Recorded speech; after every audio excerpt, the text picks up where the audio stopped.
ശ്ലോക 33. സ്മരം യോനിം ലക്ഷ്മീം ത്രിതയം ഇദം ആദൗ തവ മനോഹോ നിദായൈകേ നിത്യേ നിരവധി മഹാഭോഗരസികാഃ ഭജന്തി ത്വാം ചിന്താമണിഗുണനിബദ്ധാക്ഷബലയാഃ ശിവാഗ്നൗ ജുഹ്വന്ത സുരഭികൃതധാരാഹുതിശതൈഃ. സ്മരം കാമൻ, അതായത് ഐം. യോനിം ഭുവനേശ്വരി ഹ്രീം. ലക്ഷ്മീം ലക്ഷ്മി ദേവി ശ്രീം.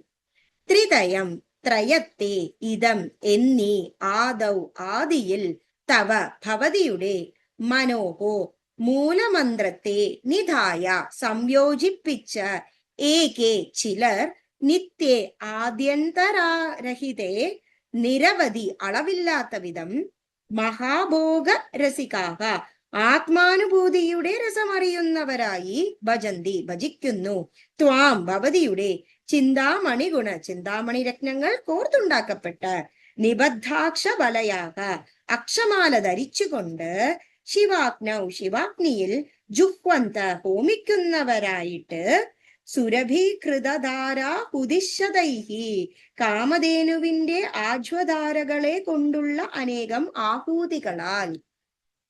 സ്മരം യോനീം ലക്ഷ്മീം ഹൃദയമിതമാദൗ തവ മനോർ നിദായൈകേ നിത്യേ നിരവധി മഹാഭോഗരസികാഃ ഭജന്തി ത്വാം ചിന്താമണിഗുണനിബദ്ധാക്ഷബലയാഃ ശിവാഗ്നൗ ജുഹ്വന്ത സുരഭികൃതധാരാഹുതിശതൈഃ.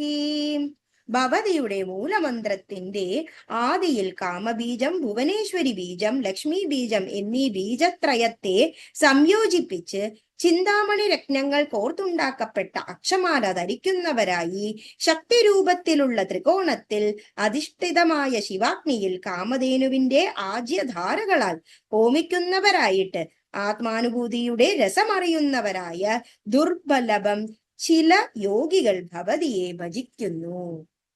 സ്മരം യോനീം ലക്ഷ്മീം ത്രിതയമിതമാദൗ തവ മനോർ നിധായൈകേ നിത്യേ നിരവധി മഹാഭോഗരസികാഃ ഭജന്തി ത്വാം ചിന്താമണിഗുണനിബദ്ധാക്ഷബലയാഃ ശിവാഗ്നൗ ജുഹ്വന്ത സുരഭികൃതധാരാഹുതിശതൈഃ.